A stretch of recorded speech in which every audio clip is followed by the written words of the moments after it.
Ay, ya lo han hecho conmigo. Muy bien, pues aquí estamos otra vez. Los de casa, veo que seguís ahí, los 18, muy bien, vale. Empezamos otra vez, entonces, ya con la segunda parte, y comentaba aquí con los compañeros que están en presencial que cuando terminemos esta segunda parte ya empezaremos con el caso práctico. Entonces, a ver, no quiero que nadie se asuste de más. Hay que asustarse porque esto no... O sea, hay que saber a lo que ha venido uno, que ya somos todos adultos, funcionarios, licenciados universitarios como mínimo, o con máster o doctorado, y por lo tanto ya sabemos a qué hemos venido. A estudiar como posesos, no queda otra. Cada uno, como hemos dicho, con sus limitaciones o grandezas. Cada uno que sepa de dónde parte y a dónde quiere llegar. ¿De acuerdo? Entonces, ya...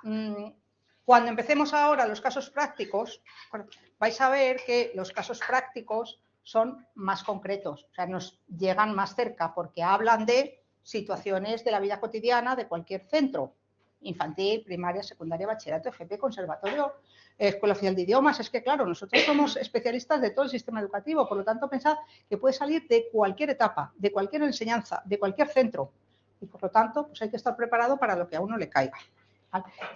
Pero sí que son situaciones ya de la vida cotidiana que incluso nos pueden resultar a veces incluso familiares, porque las hemos vivido. Quien es director o directora pues habrá vivido a lo mejor una situación de esas, quien es profesor pues habrá vivido también, y que sí que ya vamos viendo la aplicación práctica. Entonces ahí ya vamos a ir concretando, y ya sobre todo los nuevos lo que tendréis que hacer es poneros a la hora de resolver el caso práctico. Lo primero es centrarse y decir, ¿qué tengo que mirar? ¿Qué norma tengo que buscar?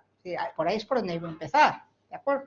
Y teniendo en cuenta, si luego nos da tiempo a hablar, lo hablaremos, y si no el próximo día, que os tenéis que crear una carpeta de documentación, de normativa, porque lo que dice, es la novedad que dice este año, es que toda la normativa que se vaya a consultar tiene que estar o en el disco duro del ordenador o en papel, pero no vais a poder llevar un pincho, nada. Entonces, cuidado con eso, porque si yo tengo que tener, si la tengo que tener en papel, si la lleváis en papel, bien. Ahora, yo no sé cómo, en papel, yo cuando me examiné la primera vez, iba la gente con una maleta, y claro, a ver, eso, ¿no? Entonces lo normal es tenerlo en el ordenador, pero claro, tengo que tener todo lo que tengo que tener y además tenerlo ordenado y poderlo buscar. Porque claro, si lo que tengo es una carpeta donde voy metiendo al buen tuntún, no, tendré que tener organizada la normativa. Pero eso lo vamos a ver cuando veamos el caso práctico hoy o el próximo día. Tampoco os agobiéis, ¿vale?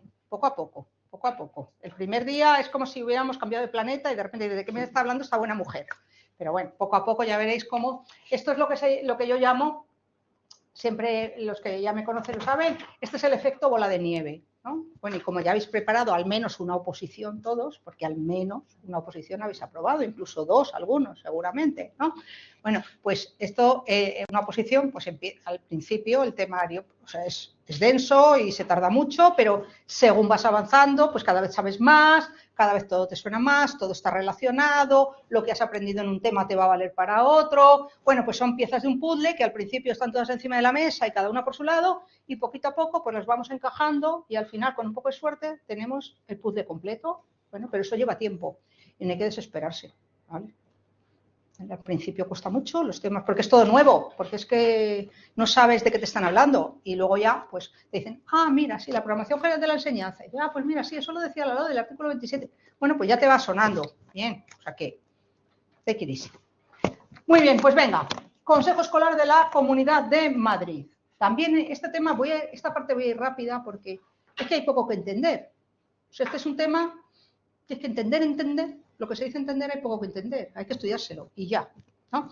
Con una dificultad que tiene este tema, que no es el mejor tema por el que hubiéramos empezado, yo hubiera empezado por otro, que hay muchos que... Este me gusta, pero este tema tiene una dificultad, que tiene una normativa que solamente vale para este tema. Hay otros muchos temas donde te estudias normas que te valen para muchos temas. Este es el tema con su mecanismo. Y entonces, la normativa que regula el Consejo Escolar de la Comunidad de Madrid no se vuelve a estudiar en ningún sitio. Pues se lo estudia uno en este y luego cruzar los dedos para acordarse cuando le toque a uno. Pero bueno, venga.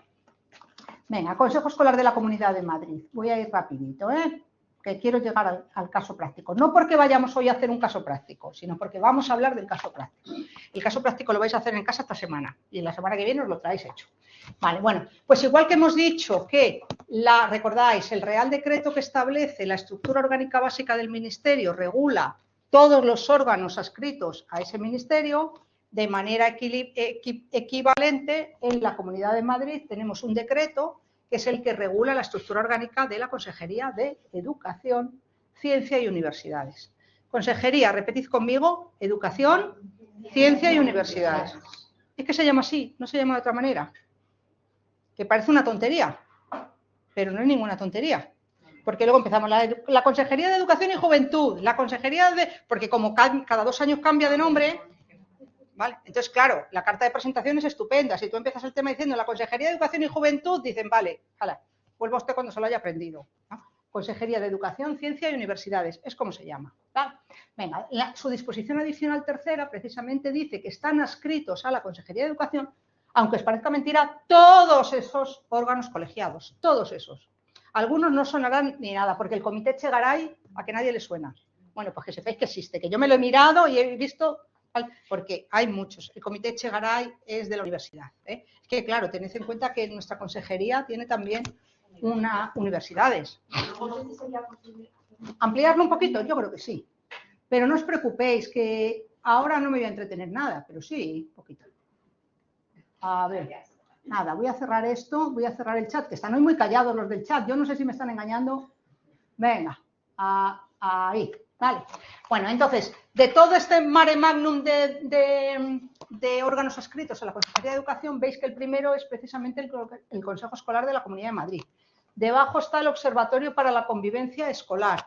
Debajo el Consejo General de la Formación Profesional, que son los órganos de participación propios de la Comunidad de Madrid. ¿De acuerdo? Luego hay otros, ¿vale? Que a nosotros no nos interesa porque no afecta a este tema. No es que no nos interese, no lo tenemos que estudiar porque hay un tema que es la estructura orgánica, el tema 1B precisamente, es la estructura, el Estatuto de Autonomía y la Administración Educativa. Por lo tanto, esto en su momento lo tenéis que estudiar, pero bueno, hoy nos interesa sobre todo los 3 primeros que aparecen ahí. ¿De acuerdo? Pues venga, Consejo Escolar del Estado, de la Comunidad de Madrid, perdón, hemos dicho que la propia LODE ya establecía, en su artículo 34, que tenía que ser creado por medio de una ley, ¿no? Bueno, pues efectivamente la ley 12 del 99, la Comunidad de Madrid fue muy obediente y en el año 99 creó el Consejo Escolar de la Comunidad de Madrid. Pero las leyes, como muy bien sabéis, que emanan de la Asamblea, son la norma de máxima jerarquía en una comunidad, pero precisamente por eso son normas muy genéricas, donde no se concretan aspectos que tienen que ver con el funcionamiento. Para eso después se publica, un año después, el Decreto 61/2000, por el que se establece la composición y su funcionamiento. Y luego, con posterioridad, en el 2001, se publica un nuevo decreto por el que se aprueba su reglamento de funcionamiento interno.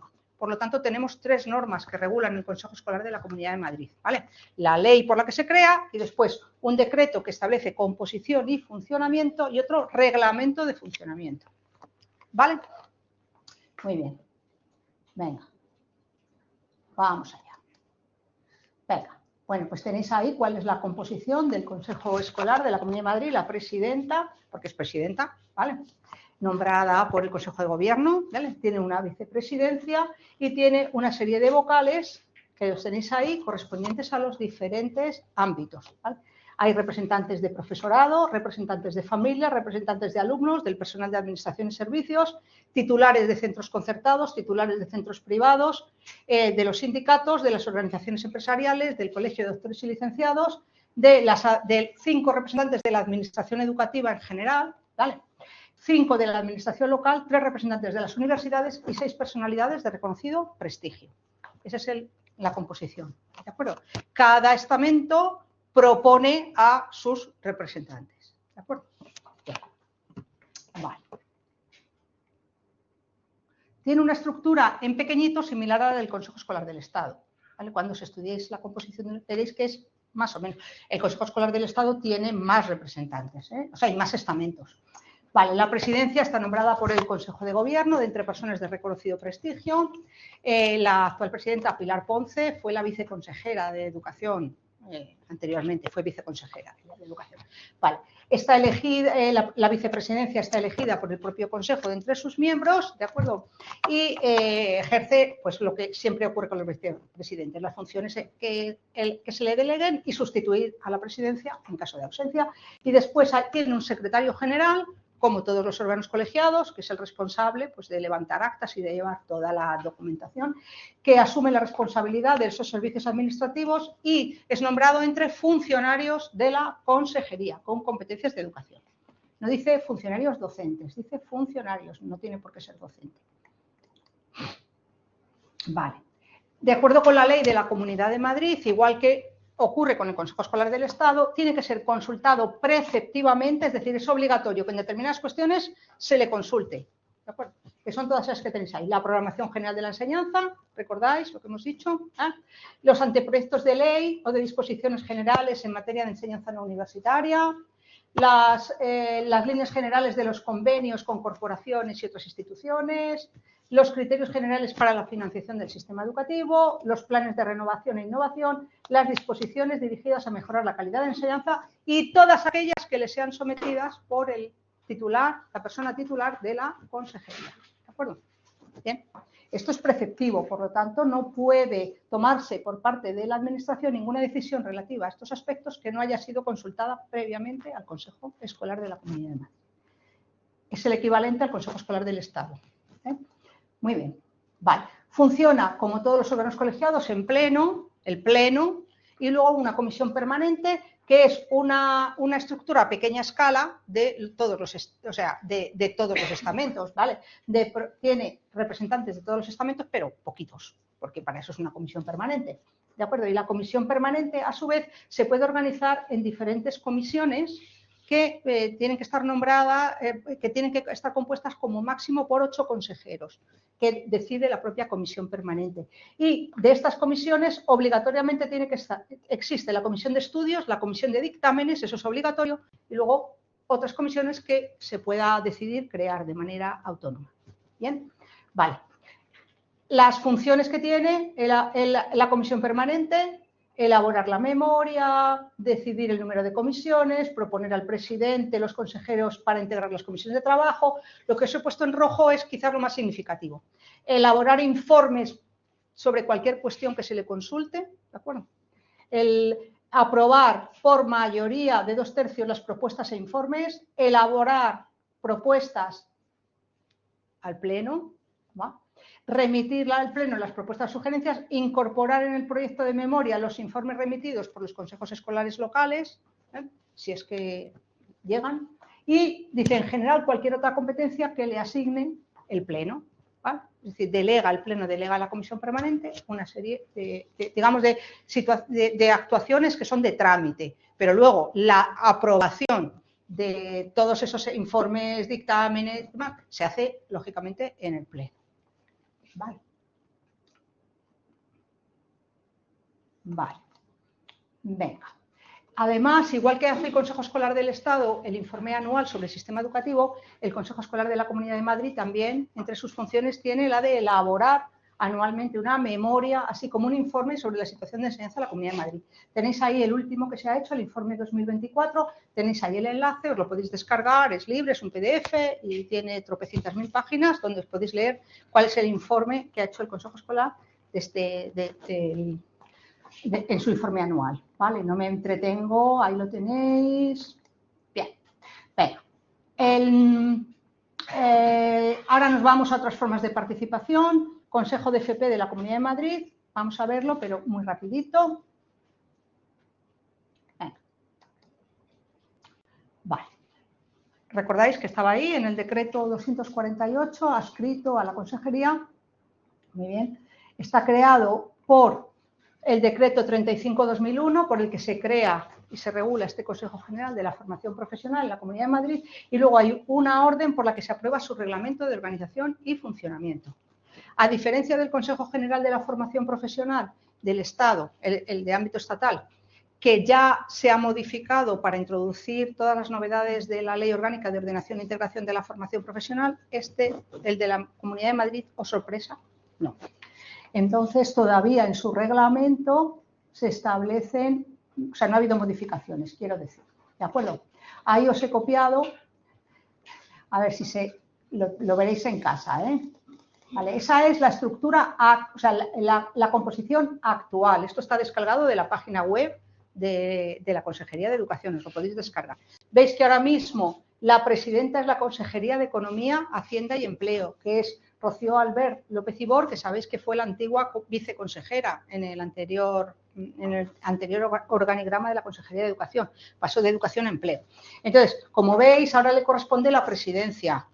Cuando tengan que cambiar será Emilio Viciana, el consejero, porque aquí todavía sí que se mantiene esa dualidad y esa alternancia entre la Consejería de Educación y la Consejería de Empleo, que ya ha desaparecido en el Consejo General de la Formación Profesional de ámbito estatal porque ya no existe. O sea, ya realmente Empleo no tiene ninguna competencia en formación profesional. Pero bueno, aquí en la Comunidad de Madrid es que somos así, ¿qué le vamos a hacer? España y yo somos así, señora. Entonces, en representación de la Consejería de Educación ejerce como, digamos que, segundo, el viceconsejero de Organización y Política Educativa, que es, como sabéis, José Carlos Fernández Borreguero. Luego tiene una secretaria y luego veis que por parte de diferentes de las consejerías hay una serie de vocales que son por la Consejería de Educación, Ciencias y Universidades, la viceconsejera de Universidades, el director general de Educación Concertada y la directora general de Secundaria, la subdirección general de Centros, de FP y Régimen Especial y la Dirección General de Recursos Humanos. Por parte de la Consejería de Economía, pues los representantes correspondientes y luego tenemos representantes de los sindicatos y de las organizaciones empresariales, exactamente igual que ocurre en el Consejo General de la Formación Profesional, ¿de acuerdo? Porque es un órgano que tiene representación de la Administración Educativa, es un órgano que se llama tripartito, tiene representantes de la Administración, representantes de las organizaciones empresariales y representantes de los sindicatos, ¿de acuerdo? Bueno, no me entretengo más, ¿vale? Como tenéis ahí toda la información, pues esto es lo que hay. Pero lo curioso es eso que os digo, que no se ha actualizado su composición a la nueva ley. Vale. Las competencias las tenéis ahí, ¿vale? Que son fundamentalmente, pues lo que pone ahí, es elaborar dictámenes y orientaciones relacionados con la formación profesional, ahora lo tenéis ahí todo, ¿no? Coordinar su relación con el Consejo Escolar de la Región, el Consejo de Universidades, preparar propuestas, hacer dictámenes, hacer informes, asegurar una correcta organización y desarrollo de las enseñanzas de formación profesional. Bueno, ahí lo tenéis todo, ¿no? Vale. Vale. Observatorio para la convivencia escolar, pues exactamente a imagen y semejanza del observatorio estatal. Vale. Se crea por decreto 58 en el año 2016, o sea, ya tiene bastantes años, que ese decreto es el que crea este observatorio. Vale, las competencias os las he puesto ahí. Está en pequeñito porque es que no podía hacerlo mucho, ¿vale? Preside el titular de la Consejería de Educación siempre en el observatorio, como veis ahí, ¿vale? En este caso, pues Emilio Viciana, como bien sabéis, ¿vale? El vicepresidente es el titular de la viceconsejería que determina el titular de la consejería, como ya solo tenemos un viceconsejero, porque antes teníamos dos. Por eso, o sea, aquí está la composición antigua, porque no se ha modificado. Entonces dice, el viceconsejero que determine el consejero. Bueno, es que antes había varios viceconsejeros, ahora solo hay uno. Pues le toca a José Carlos Fernández Borreguero, que es el único que hay. Vale. Y luego dice, un representante de la consejería competente en materia de seguridad, un representante de la Consejería de Sanidad, un representante de la consejería que tenga competencias en materia de protección al menor, directores generales en materia de centros de infantil, primaria, secundaria, o sea que está ahí media Consejería de Educación, un inspector de educación. ¿Quién es el inspector de educación? Que forma parte del Observatorio Estatal. El subdirector general de inspección, don Luis Abad. ¿Tú no estás por aquí también? No, yo estoy en el Consejo Escolar de la Comunidad de Madrid. Sí, no, aquí no. Aquí dice un inspector es el subdirector general de inspección, don Luis Abad Merino, como muy bien sabéis. Vale. El director del área de la alta inspección de alta inspección de la delegación del gobierno, porque sabéis que la alta inspección depende de la delegación del gobierno, como vimos en su momento en el tema, lo siento por los que no estaban, pero si estudiaran el tema. Vale. El director de la alta inspección que no es inspector, ¿vale? Que no es inspector de educación. Esto se está grabando, ¿no? Creo que es topógrafo. Un representante de las administraciones. No, es que la alta inspección del Estado no tiene por qué ostentarla un inspector de educación. Cualquier funcionario del grupo A. ¿Vale? Vale. El representante de administraciones locales, el presidente, la presidenta en este caso del Consejo Escolar de la Comunidad de Madrid, 3 miembros del Pleno del Consejo Escolar de la Comunidad de Madrid en representación del profesorado. Yo no, ¿eh? Vale. 2 miembros en representación de los padres. Bueno, veis que hay una nutrida representación del Consejo Escolar de la Comunidad de Madrid, como no puede ser de otra manera.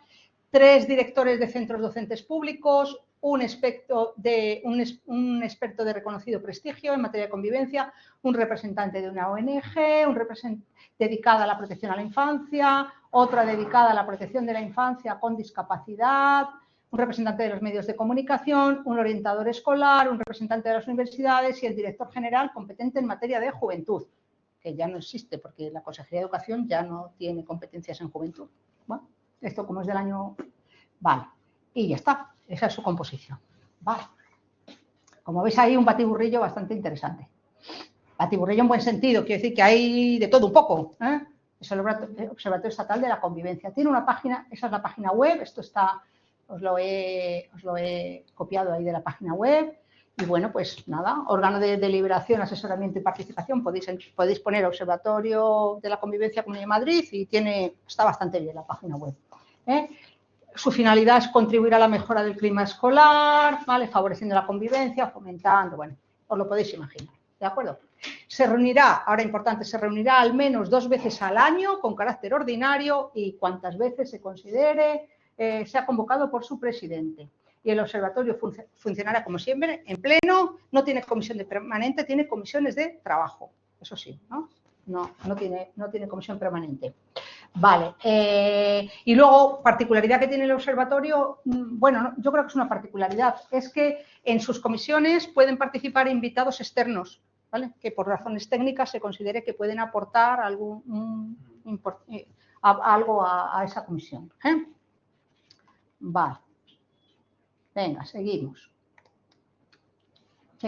Sus funciones, pues os lo podéis imaginar. Estudio de la convivencia, recogida y análisis de información en materia de convivencia, promoción de la investigación y modelos de intervención, propuesta de acciones formativas, bueno, pues seguís, ¿no?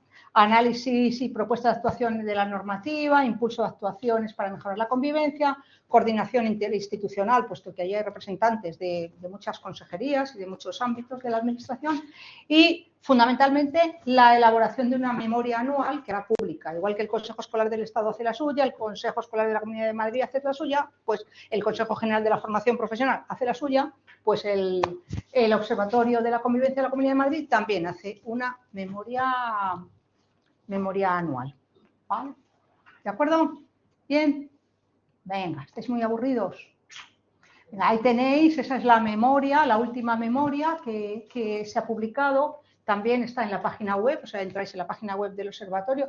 Creo que lo he hipervinculado. Si no se me ha olvidado, suelo hipervincularlo todo, pero esto a lo mejor veo que se me ha olvidado. Bueno, ponéis Observatorio de la Convivencia. Antes de mandarlo, si puedo, lo vinculo. Y os he puesto aquí parte del índice de esta memoria porque es importante hacer referencia a que en su capítulo 5, como veis, se titula su capítulo 5 Actuaciones de la Subdirección General de Inspección Educativa. Es decir, incluye en su memoria en la memoria del observatorio las actuaciones específicas llevadas a cabo por la Subdirección General de Inspección Educativa y, en concreto, aquellas llevadas a cabo por la Unidad de Convivencia y contra el Acoso, que sabéis que es una unidad que depende directamente de la Subdirección General, adscrita a la Subdirección General de Inspección a partir del decreto 248. O sea que si tenéis interés, pues entráis ahí y veis. Bueno, pues siempre que habléis de esto, pues si decís concretáis aquellos aspectos que tienen que ver con la inspección educativa, pues mejor, ¿no? Como estas actuaciones de la Subdirección General de Inspección se incluyen en la memoria del Observatorio para la Convivencia Escolar de Centros Docentes de la Comunidad de Madrid, que, como digo, tiene como representante de la inspección al Subdirector General de Inspección, ¿eh? A Luis Abad. Vale. Venga, que ya queda menos. Venga. Vamos a ver las asociaciones, ¿de acuerdo? ¿Habíais dicho 86? Pues habéis acertado. Yo no sé por qué se me había metido en la cabeza que eran del 83. Vale, pues las asociaciones, que es otra forma de participación, tanto de alumnado como de familias, se regulan en 2 reales decretos, ¿de acuerdo?, que se publican en el año 86, consecutivamente, es fácil acordarse, 1532, 1533, es fácil, ¿no? Y que son los que regulan las asociaciones de alumnos y las asociaciones de familias, ¿de acuerdo? La Comunidad de Madrid no tiene normativa propia, por lo tanto, en ausencia de normativa, se aplican estos reales decretos en todo aquello que tiene que ver con las asociaciones de alumnos y las asociaciones de familias. Importante porque si tenemos algún problema o nos consultan algo o tenemos una queja o una reclamación, pues es ahí a donde tenemos que acudir, porque la Comunidad de Madrid no tiene normativa que lo regule. Pero fijaos cómo el Consejo Escolar del Estado le decía al Ministerio que, hombre, ya vaya actualizando esto que es del año 86, para empezar, cámbiale el nombre, que se llama Asociaciones de Padres, ¿no? Hombre, cámbiale el nombre por lo menos. No, pero aparte de eso, son documentos que están muy desactualizados, entonces, claro, no responden a muchas situaciones actuales y claro, esa ausencia de normativa pues hace que a veces las asociaciones den problemillas, ¿eh? Vale, que no es la primera vez, ¿no?, que nos llegan a los servicios de inspección reclamaciones o quejas de asociaciones, ¿eh?, contra los directores o directoras, que ya se sabe que son lo peor de lo peor. Bueno, que a veces es verdad, que conste, que siempre pensamos que no tienen razón y a veces tienen más razón que un santo. Por esto que decíamos antes de la participación, porque la participación real, de hecho hay muchos estudios, o sea, muchos estudiosos, que, por ejemplo, Bolívar, ¿no?, que para mí es una de las mentes más preclaras en organización escolar que hay en España, catedrático de la Universidad de Granada, si no se ha jubilado ya está a punto de jubilarse, ha escrito mucho sobre este tema diciendo que es una participación que no es real, que es formal. Es una participación que está en el papel, pero que la realidad es que esa participación después no tiene esas características que veíamos al principio, que se supone que hacen que la participación sea efectiva, ¿no? Porque es verdad que existe el Consejo Escolar, dices, está que hay representación, pero realmente, ¿qué decisiones se toman en el Consejo Escolar donde digamos que la implicación de las familias, y no te digo de los alumnos, sea fundamental? ¿En qué se les consulta? Muchas veces lo único que se les dice es, diga usted lo que le parece, ya le doy el documento y me va diciendo qué le parece, ¿no? Bueno, pues eso. Entonces, la LODE, en su artículo 5, recordad, el artículo 6 recogía los derechos básicos de las familias. El 6, el 4 de las familias y el 6 de los alumnos. Es al revés siempre de lo que penséis. Lo normal pensamos siempre, primero los alumnos y luego las familias. Pues no, primero las familias y luego los alumnos.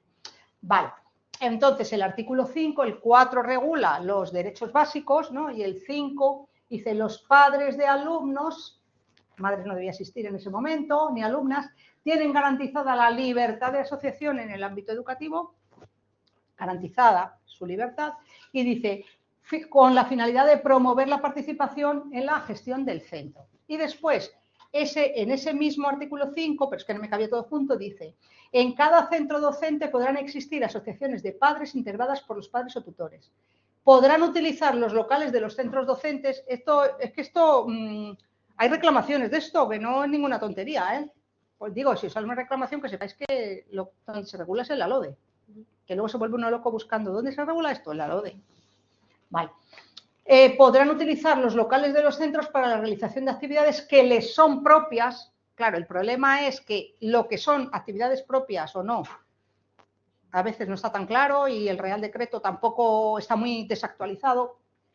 a cuyo efecto los directores facilitarán la integración de dichas actividades en la vida escolar, teniendo en cuenta el normal desarrollo de la misma. Quiere decir que no pueden interferir en las actividades, en la actividad docente.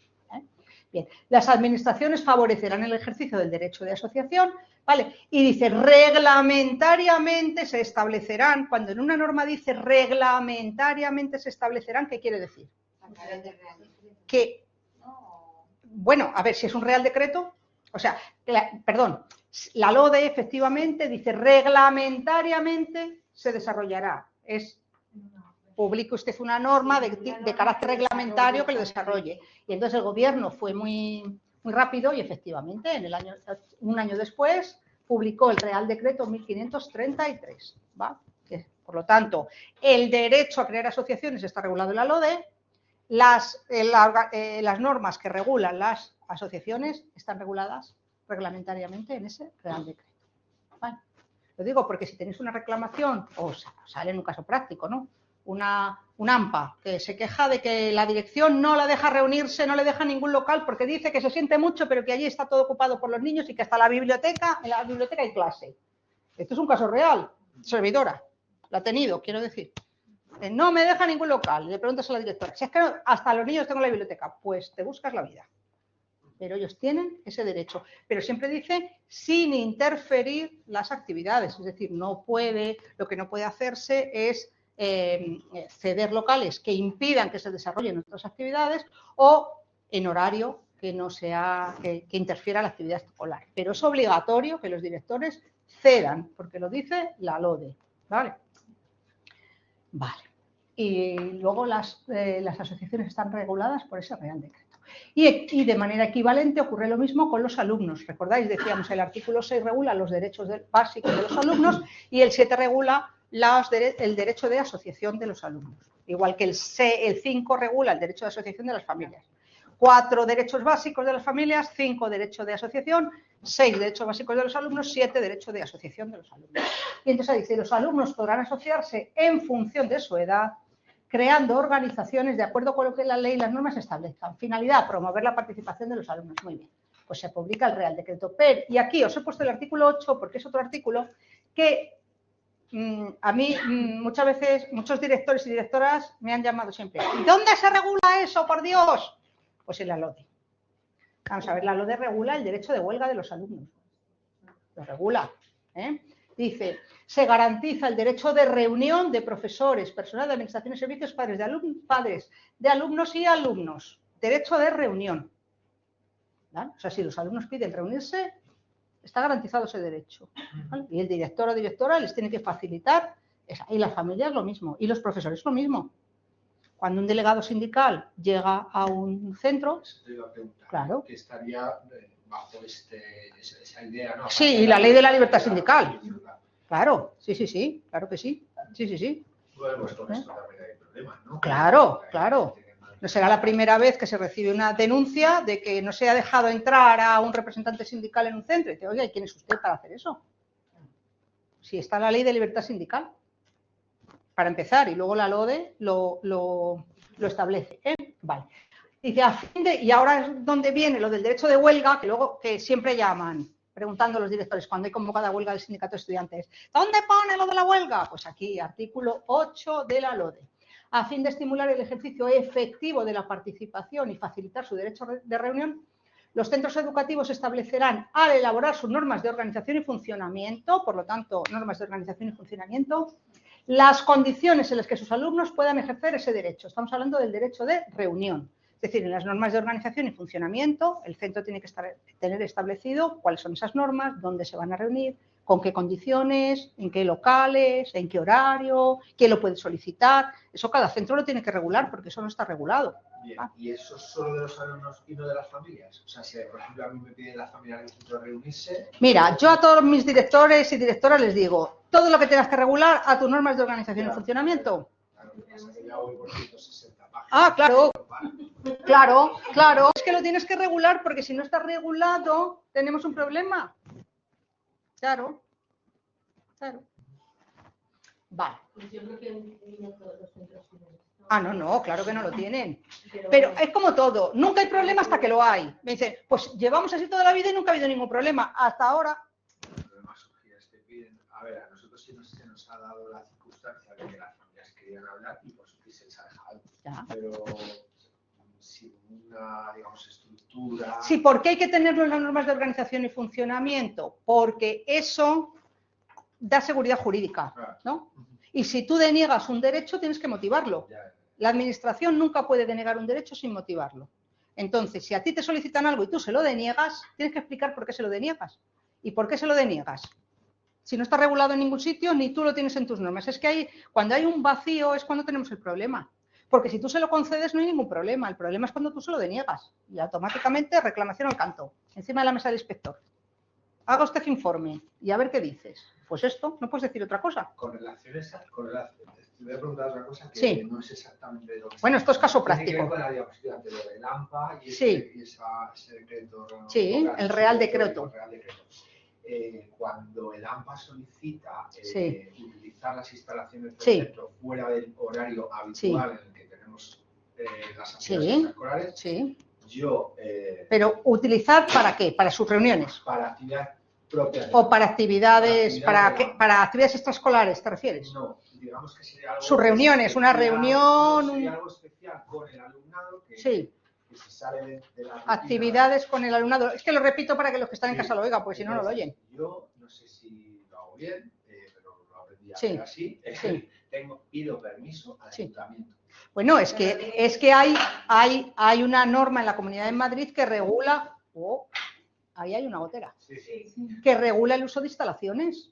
Hay un decreto y una orden que regula el uso de instalaciones. Entonces, te dice claramente que las instalaciones que son de titularidad del ayuntamiento, como los colegios, es el ayuntamiento el que tiene el derecho de organizar actividades, simplemente comunicándolo al consejo escolar, y que después las AMPAs pueden pedirlo a través del consejo escolar.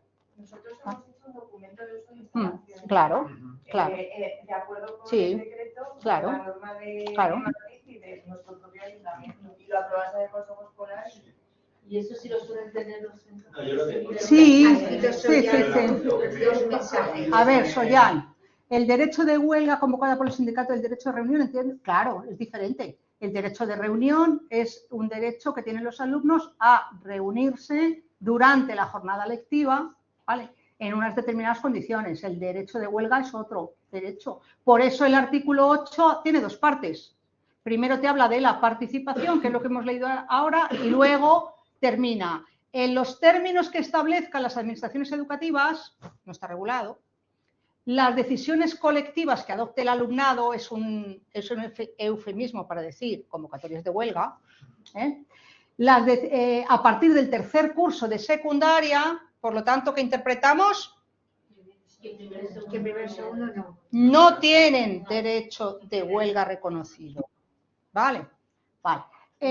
Con respecto a la asistencia a clase, no tendrán, o sea, las faltas de asistencia no tendrán la consideración de faltas de conducta, por lo tanto no pueden ser sancionables, ni serán objeto de sanción cuando éstas hayan sido resultado del ejercicio del derecho de reunión y sean comunicadas previamente a la dirección. A ver, Soyan, ¿qué me dices? La participación en la huelga incluye, claro, falta de asistencia, por eso el artículo 8 lo blinda, cuenta como falta, porque el alumno no ha estado en clase, pero no es una falta no justificada. Es justificada. ¿Vale? Claro, o sea, ellos no han, falta es porque no han ido a clase, pero no es justificada. Que también hay reclamaciones de ese tipo. Es que había huelga y pusieron un examen. ¿O va a ser que no? Pues estos son casos prácticos, todos estos que estamos diciendo. Claro, todo esto son casos prácticos que pueden salir en cualquier examen.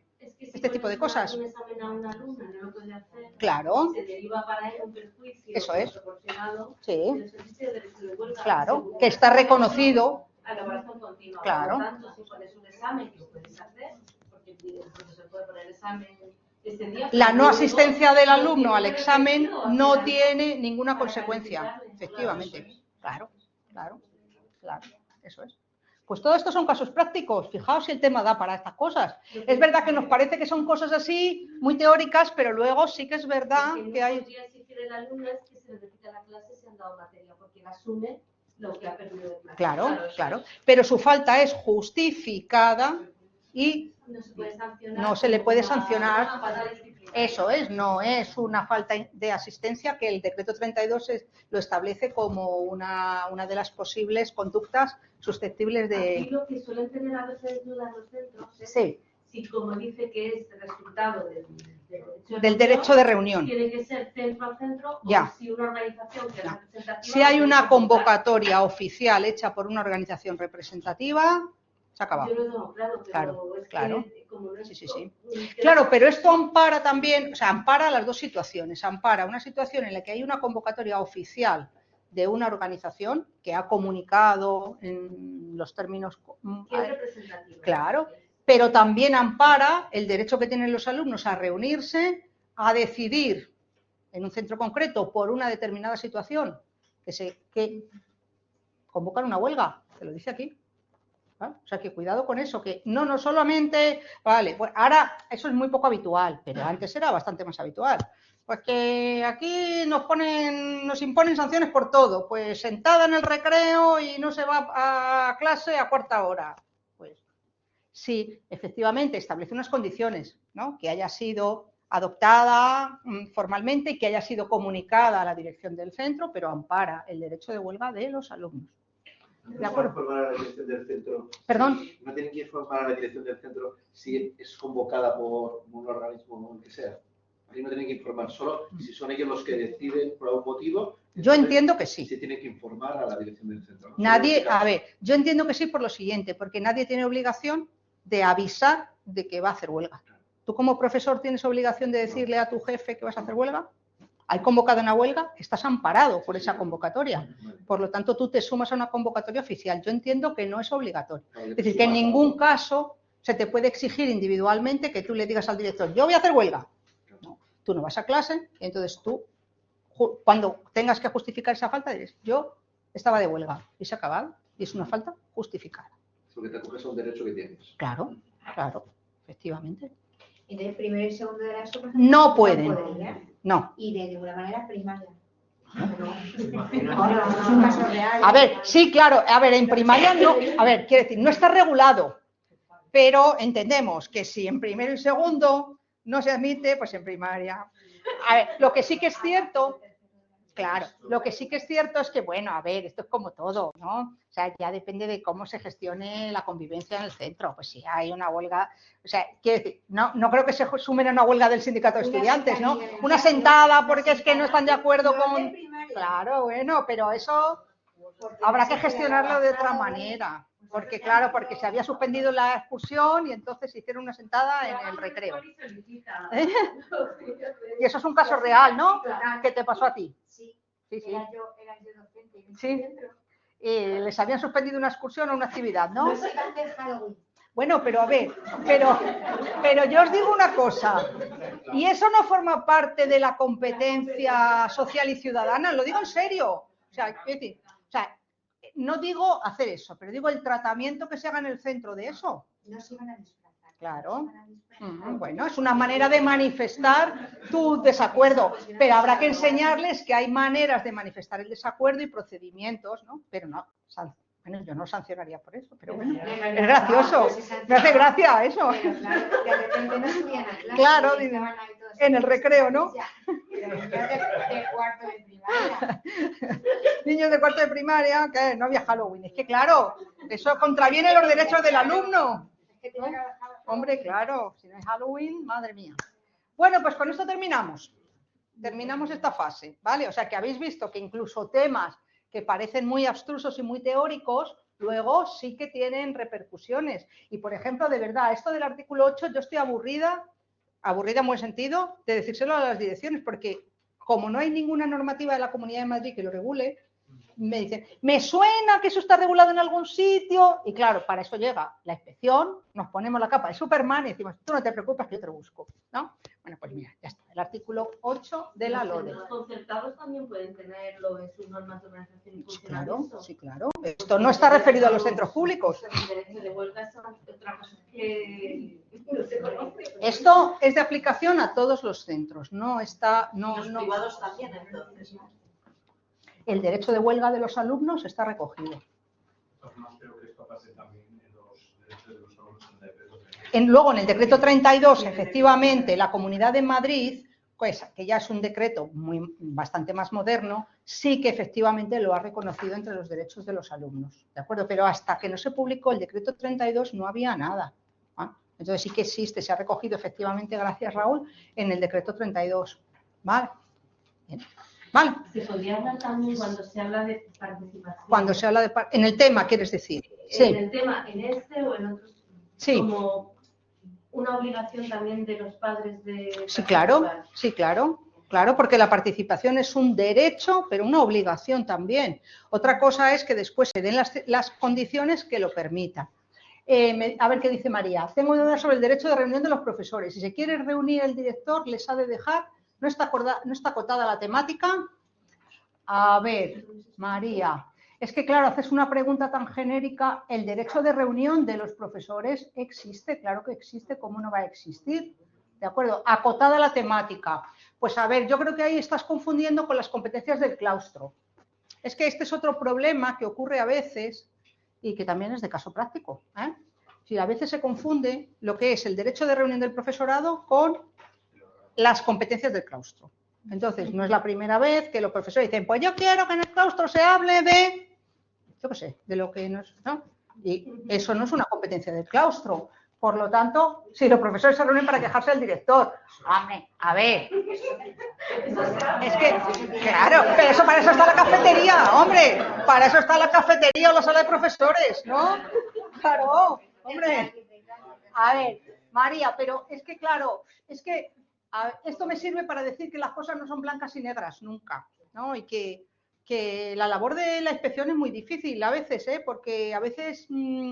tenemos que interpretar, tenemos que calibrar y si la norma no dice taxativamente una cosa, el derecho de reunión lo tienen. ¿Para quejarse del director? Pues para quejarse de lo que quieran. Otra cosa es que esa queja luego la quieran tramitar y si se tramita correctamente a través de los órganos que existen. Si es un problema con el director, pues se puede llevar al claustro, que es un órgano de participación del profesorado, al consejo escolar a través de sus representantes o... porque los profesores tienen ese derecho, como cualquier ciudadano, elevar una queja al director de área, que es el superior jerárquico del director, ¿no?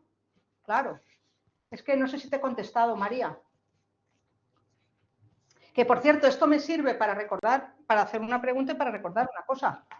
Vale. La inspección, desde el punto de vista jerárquico, ¿dónde está con respecto al profesorado y a los directores? ¿Cómo que dónde está? Jerárquicamente hablando. Es decir, dentro de la jerarquía de la administración, ¿qué somos? No tenemos ninguna jerarquía ni sobre el profesorado, o sea, no tenemos ninguna competencia ni sobre el profesorado ni sobre, mucho menos, la dirección de los centros. Somos un órgano, los órganos staff se llama, ¿verdad? Un órgano técnico de asesoramiento al órgano competente. Por lo tanto, nosotros... esto es que es un error muy típico de principiantes, ¿no? De inspectores principiantes que se creen el jefe del director y llegan ahí y dicen, tú haces esto, dice el director. ¿Y tú quién eres para decírmelo? Y tiene toda la razón del mundo. Nosotros no podemos darle instrucciones a un director. ¿De acuerdo? Sí que podemos decirle, oye, esto lo estás haciendo mal, hazlo bien. Eso sí. Y si no lo cambia, pues... Pero nuestra labor es asesorar o supervisar y asesorar al profesorado o al director y en cambio y si la situación es que nosotros vemos que se está cometiendo una irregularidad, informar al director de área territorial, que es el superior jerárquico del director. O sea, nosotros no somos superiores jerárquicos de nadie. Bueno, tenemos la labor de supervisar, de asesorar, de mediar también, que eso es una competencia. Pero un requerimiento es una comunicación que tú le haces donde le avisas de que algo lo está haciendo mal y lo tiene que cambiar.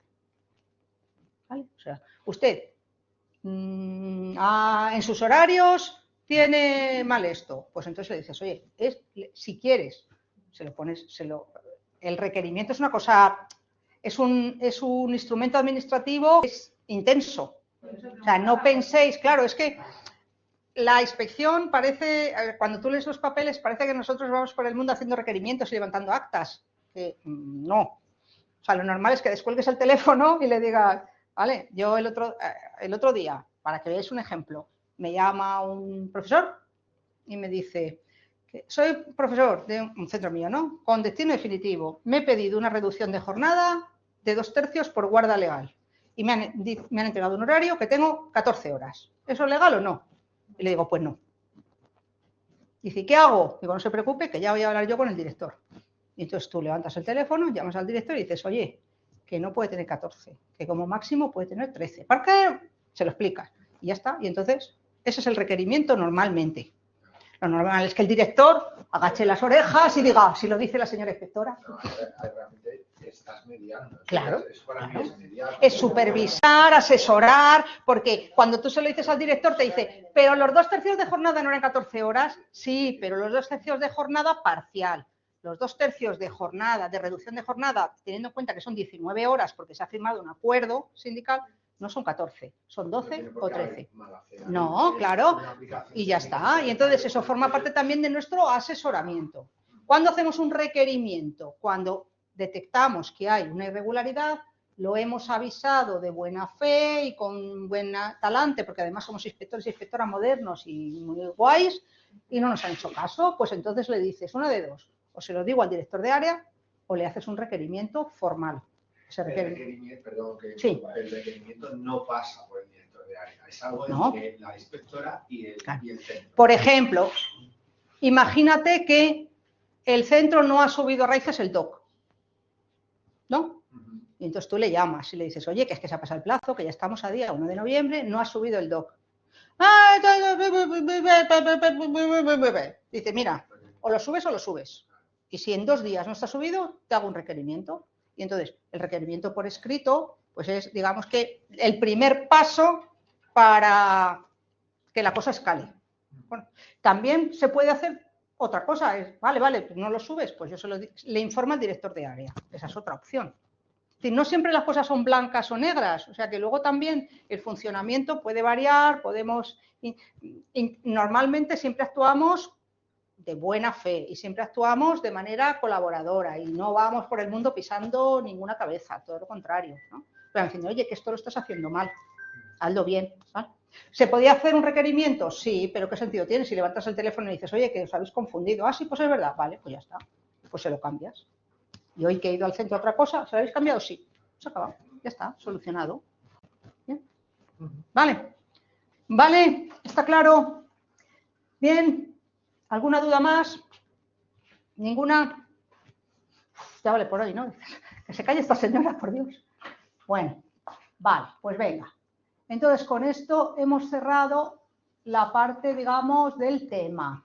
Hoy ha sido un poco larga porque hemos utilizado también un poco de tiempo para refrescar cosas, pero bueno, intentaremos equilibrar en lo posible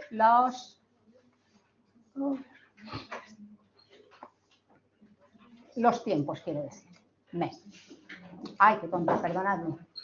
Vale. Venga. Bueno, pues vamos entonces hoy vamos a ver la parte práctica de la clase. A ver, hoy no vamos a hacer caso práctico porque no tiene ningún sentido, porque ¿qué caso práctico vamos a hacer si no habéis podido mirar nada y perder aquí el tiempo media hora en que busquéis 2 cosas? Pues yo creo que merece la pena que aprovechéis el tiempo ya que venís como Dios manda, porque ya que se vienen 4 horas, que se aprovechen a tope. Por eso soy un poco pesada yo con lo de los tiempos. Vale, entonces, vamos a ver aquí. Esto os lo voy a mandar todo, ¿eh? Pero yo... espera, que ahora está un poquito pinchado. Solamente de este tema introductorio que mandé el año pasado, pero lo he actualizado, voy a ver una parte, que es... A ver, espera ahora, que se ha pinzado un poquito. Vamos a ver lo que ha publicado la resolución de la Dirección General de Recursos Humanos respecto a la convocatoria en lo que tiene que ver con la fase de oposición, que es la que nos interesa, lo de méritos, baremos, eso ya, cada uno... A ver qué le ha pasado a esto, espérate. A ver, es que ya a veces le pasa, que se pinza un poco. Vamos a ver. Vamos a intentarlo. Venga. Ya la mayoría lo sabéis porque hemos... A ver, ahora parece que sí que quiere. Vale, bien. Vale. Bueno, aquí en este documento, los que ya lo visteis el año pasado, pues tenemos, por un lado, cómo está regulada la inspección de educación en la norma básica, que no lo voy a ver ahora, la inspección de educación en la Comunidad de Madrid, que no lo voy a ver ahora, acceso a la inspección, es lo que yo voy a ver ahora, porque vamos a ver qué ha salido en la resolución que ha publicado Recursos Humanos respecto a la fase de oposición. Bien, entonces me voy a ir ahí, exactísimamente aquí. Bueno, el acceso a la inspección está regulado con carácter básico, como no puede ser de otra manera, Real Decreto 276, vale. Bueno, venga, vamos a empezar por aquí. Vale, bueno, la regulación de la inspección en Madrid, sabéis que tiene un decreto y una orden. El decreto es el 133-2014, perdón, el decreto 33 es el que regula el acceso a la inspección y la orden es la que regula la organización y funcionamiento. Y luego hay otro decreto que regula la inspección propiamente dicha. Vale, entonces el decreto 133 en su artículo 9 establece en qué va a consistir siempre. Esto es estable, ¿no? Los decretos sabéis que son estables, lo que cambian después son los desarrollos reglamentarios, ¿no? Vale, entonces el decreto establece, pero porque no podía ser de otra manera, porque lo establece el Real Decreto 276, que es el que regula con carácter básico y para todo el territorio nacional el acceso a la inspección. Que el examen, la prueba, porque habla de prueba, consistirá en 3 partes: desarrollo de un tema referido a la parte A de entre 2, exposición de un temario de la parte B de entre 2 y análisis de un caso práctico sobre las técnicas adecuadas para la actuación de la inspección, propuesto por el tribunal. Y dice, las convocatorias determinarán las características y duración de cada una de las partes, que se calificarán de 0 a 10 respectivamente, y cada una tendrá carácter eliminatorio. Ese es el marco, eso lo dice el Real Decreto 276, esto lo único que he hecho es copiarlo. Entonces, sí que se establece con carácter básico que van a ser 3 ejercicios, las características de cada ejercicio, que son eliminatorios, que se puntúan de 0 a 10, pero no establece el orden de los ejercicios, como veis. El orden de los ejercicios es potestad de la administración. Por eso se cambian. Es decir, el que el primero sea el caso práctico esta es la tercera oposición que va a pasar. Hasta esa tercera, cuando yo me examine, era el último. Era A, B, C. ¿De acuerdo? Luego ya, lo que pasa es que luego ya se cambió posteriormente y se cambiaron el A y el C. Entonces, el C empezó a ser el primero hace 3 oposiciones. En la última fue C, A, B. Y ahora va a ser C, B, A. O sea que eso no hay ninguna norma de la Comunidad de Madrid que lo regule. Quiere decir que lo único que se regula es la estructura, pero después en cada convocatoria, en cada resolución, la Dirección General de Recursos Humanos, que es la competente para las convocatorias de procedimientos selectivos, decide en qué orden se van a hacer, el tiempo que se va a dedicar, porque fijaos que tampoco indica tiempo, tampoco indica qué material se puede utilizar. Es decir, todo eso forma parte de ya la regulación propia que haga cada comunidad autónoma. Vale.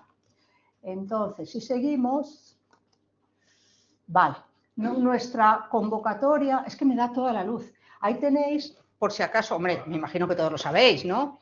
Que esta es la resolución, la de 16 de mayo de 2025 de la Dirección General de Recursos Humanos, por la que se convoca este procedimiento selectivo, este concurso oposición. Lo tenéis ahí, ya lo sabéis. Bueno, y entonces ahora, fijaos, yo sé, eso es cómo fue la prueba de la fase de oposición anterior, 2023. Y ahora vamos a ver cómo es la de 2025, que ha cambiado en algunas cosas. Vale. De la primera parte, el caso práctico, la segunda parte, el temario A, y la tercera parte, el temario B. Bueno, eso fue en la anterior, en el 2023. En esta se han intercambiado los 2 ejercicios. Y los 2 últimos, es decir, que empezaremos por el caso práctico, luego iremos al B y luego iremos a la 2025. Entonces dice la primera parte. Lo voy a ampliar un poquito. Bueno, seguro que ya lo habéis leído, porque si no lo habéis leído es para mataros. Lo tenéis que saber ya todo. Lo que pasa es que a veces hay que hacer hermenéutica. ¿Hay aquí alguien de filosofía? Nadie. Bueno, yo como soy de griego. A ver, la hermenéutica era el arte y luego la ciencia, que permitía interpretar textos escritos. Y aquí hay que hacer hermenéutica porque es que... Dice, consistirá en el análisis y resolución por escrito en sesión conjunta, quiere decir todo el mundo a la vez. Lo cual no quiere decir todo el mundo en la misma sala. Vale. Que ya sabéis que el año pasado por primera vez se distribuyeron en salas y hubo son más y son menos. Este año parece que van a ser todos en la misma sala. De un caso con diferentes cuestiones / supuestos. ¿Qué se entienda cuestiones / supuestos? ¿Qué diferencia hay? Yo no soy capaz de verla. Cuestiones / supuestos. Bueno, cuestiones pueden ser más concretas. Puede decir, ¿qué norma regula? O sea, que sí que hay, el año pasado hablábamos de que a lo mejor se hacían preguntitas cortas, ¿no? Cuestiones / supuestos. Cuestiones / supuestos. Es decir, está redactado para que luego el tribunal... Muy bien. No lo he dicho yo, que luego esto se queda grabado. Vale. Dice, el aspirante analizará el caso práctico. Caso práctico es el conjunto. Vale. Venga. Y formulará una propuesta razonada y fundamentada, no puede ser de otra manera, enmarcándolo en las técnicas, principios, procedimientos propios de la Inspección de Educación. El tiempo será de 3 horas, eso ya lo han dicho clarísimamente. Vale. El aspirante podrá consultar la normativa que aporte él mismo en soporte papel o electrónico, siempre que la misma haya sido objeto de publicación, tal, ya hemos dicho que ahí seguramente esto se cambie, ¿de acuerdo? Y se amplíe la posibilidad de normativa que se pueda consultar, pero de momento eso es lo que tenemos. ¿De acuerdo? No obstante, esta documentación, importante, no podrá contener subrayados, comentarios o anotaciones, o sea, que obedezcan a fines distintos de la indexación. ¿Y eso qué significa? Pues que índice, tú puedes decir, ¿puedo ir 1, con marcadores? Ordenación académica. 2, yo entiendo que a eso se refieren, claro, con marcadores que te permita ir de una carpeta a otra. Yo eso es lo que entiendo, pero no lo sé. Eso lo tendrá que decir el tribunal. Eva se refiere a sitio dentro de un PDF. Sí. Marcas con colores. Dentro de ese PDF que Vincular, dices. No, hacer un índice diferente. O en lugar de entrar a la carpeta, entro a un documento índice y desde ahí voy entrando. Claro. Es que no se sabe que obedezcan a fines distintos de la indexación. Pues no lo sabemos, el tribunal lo tendrá que decir. Yo aquí toco y tú no has hecho ningún marcador. Claro, sí, que tú puedes poner marcadores, sí te entiendo, que puedes poner marcadores. También puedes hacer hipervínculos a carpetas con vínculos dentro de una carpeta con vínculos, igual que están los protocolos. En la web de la comunidad. Señor presidente o presidenta, tendrá que explicarse. Pero lo que está claro es que no pueden tener anotaciones, subrayados, en amarillo, tal, una nota, ojo, porque tal, no. Vale. Dice, en el caso, dime. No, que la indexación es el problema, que no especifica qué. Pues la presidenta o presidente tendrá que aclararlo. O la Dirección General de Recursos Humanos cuando publique la resolución por la que se abren los plazos. Pero yo en el nombre que pongo en el archivo, puedo poner Real Decreto no sé qué, Sí. luego poner titulaciones o la LODE y poner al lado derecho de vuelta para yo acordarme. Yo no sé, los nombres de los archivos claro, vale, los puedes nombrar como tú quieras. Claro, Y las carpetas en las puedes poner varias cosas que hay dentro. Ya. A ver, no hagáis suposiciones porque esto tienen que aclarar qué significa esto. Porque esto es un principio de seguridad jurídica. Tú cuando vas tienes que saber si el material que tú llevas cumple requisitos o no, porque si no te pueden decir, oiga, esto no, levántese. Cuidado, o sea que lo tendrán que aclarar. Pero ahora no le deis vueltas porque esto lo sabe el que lo ha escrito, o la que lo ha escrito, que será la subdirectora general, entiendo yo. Mejor todavía no lo ha... Dime. Yo, me gustaría saber en anteriores convocatorias cómo se ha podido llevar la documentación. O sea, por ejemplo, en las carpetas... En papel, no, pero digo, ya hace muchos años que nunca. Eso, cuando ha sido digital, las carpetas pueden ser nombradas como uno quiera y hacer tantas subcarpetas. No había ninguna aclaración al respecto. No había ninguna aclaración al respecto. O sea, que se entendía, pues sí, que tú lo puedes tener organizada secundaria. O sea, cada uno se puede organizar las carpetas, eso sí que es importante, como quiera.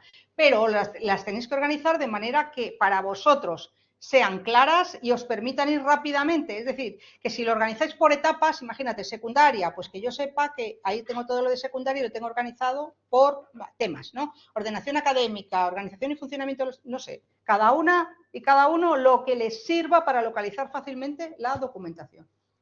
¿Ah? Pero eso ya es una tarea que tenéis que ir haciendo, porque esto no se hace en un día, ¿eh? Vale. Dice, en el caso de que aporte la normativa en soporte electrónico, se encontrará dentro de la memoria interna del ordenador o tableta que lleve el aspirante, que deberá tener autonomía de funcionamiento. En la última posición hubo problemas porque había pinchos y en unos sitios consideró adecuado, en otros no, y hubo allí sus más y sus menos. Entonces ahora deja claro que todo lo que sea en el disco duro o en papel. Y que además no vas a poder... Y que efectivamente, si te quedas sin batería... Vale. Y la conexión a Internet deberá estar deshabilitada, quedando prohibida cualquier comunicación con el exterior. Vale, eso está claro. Vale. Seguimos. Venga. La segunda parte consistirá... Una pregunta más. Dime.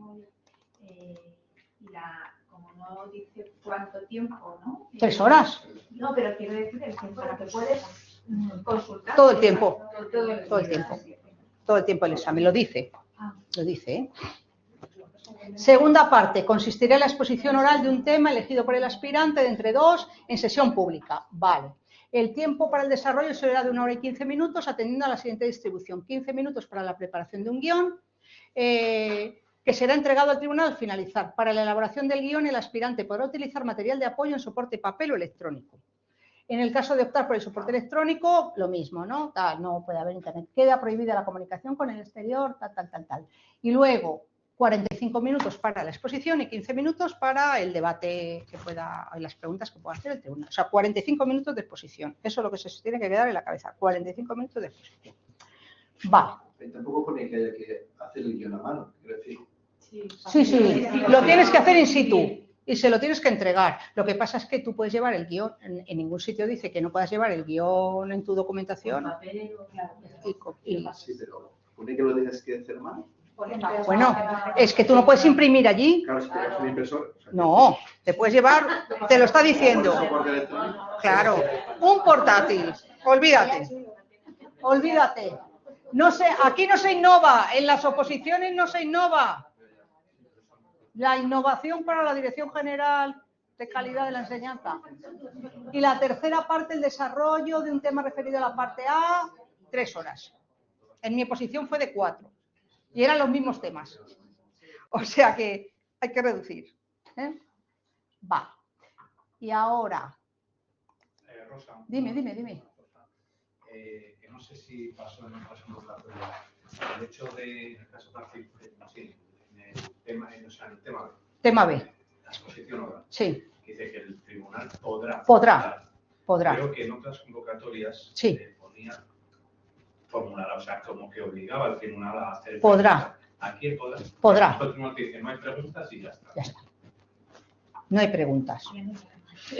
Lo mismo, no hagáis hermenéutica, es que no hay preguntas, puede decir que ya se ha quedado totalmente satisfecho y dice, se lo sabe todo, ¿qué le vamos a preguntar? Y no vayamos a fastidiarla porque le preguntemos algo que encima meta la pata, o mira, es que no merece la pena porque... O sea, que es que no sabéis. Entonces eso luego ya forma parte de la rumorología. Y ahora, importantísimo... En la convocatoria, el año pasado ya pasó igual, aparece un anexo 2 donde se concretan criterios de valoración y criterios de calificación de los ejercicios. Es importante que esto lo tengáis en cuenta. Este apartado, el de criterios ortográficos, no se ha modificado, es idéntico, palabra por palabra. Y claro, mucho cuidado con esto porque esto es... Claro, entonces te lo dice claramente, La escritura incorrecta de una palabra, 0,5. Si la incorrección se debe a una tilde, 0,25. 2 palabras como una sola, una disminución de 0,25. O sea, juntar palabras, vaya para entendernos. La división incorrecta de una palabra, a lo contrario, 0,25. La utilización, esto, por Dios, la utilización de abreviaturas, totalmente prohibida. Totalmente prohibida. Vale, TV por también, o sea, el WhatsApp no. para entendernos. O sea, nos olvidamos del WhatsApp y escribimos como las personas humanas escriben de una manera académica. Dice, bueno, la barra inclinada, pone ejemplos, ¿no? Que ya pueden. Dice, se penalizará con la disminución de 0,10. No se penalizará, importante, la utilización de acrónomos habituales en el ámbito educativo. Por ejemplo, LOE, EOE, CCP, ¿vale? Pero siempre que la primera vez que se utilice se escriba en toda su extensión. Claro, pones primero equipo de orientación psicopedagógico externo. Y entre paréntesis, en adelante EOEP. En adelante EOEP y luego ya puedes poner EOEP. Ya. Pero si vas a decir EOEP, o sea, sí, como tienes, la primera vez tienes que poner el nombre completo, correcto. Claro. Vale. Y luego en adelante tal, y ya las próximas veces siempre pones EOEP. Esto es. Vale. Pero cuando sean acrónimos, no también TV y cosas de estas. Es que esto parece una tontería, pero es que es real. O sea, esto ha pasado. Entonces, mucho cuidado con esto. ¿No? Vale. Las faltas cometidas en palabras que se repiten se contabilizarán una sola vez. ¿Va? Y dice, se detraerá puntuación por incorrecciones ortográficas sin límite de ningún tipo. Es decir, que todavía les debemos puntos a veces, ¿no? Todavía me deben 3. Ya está, eso. O sea que mucho cuidado, mucho cuidado. El año pasado hubo muchos ceros.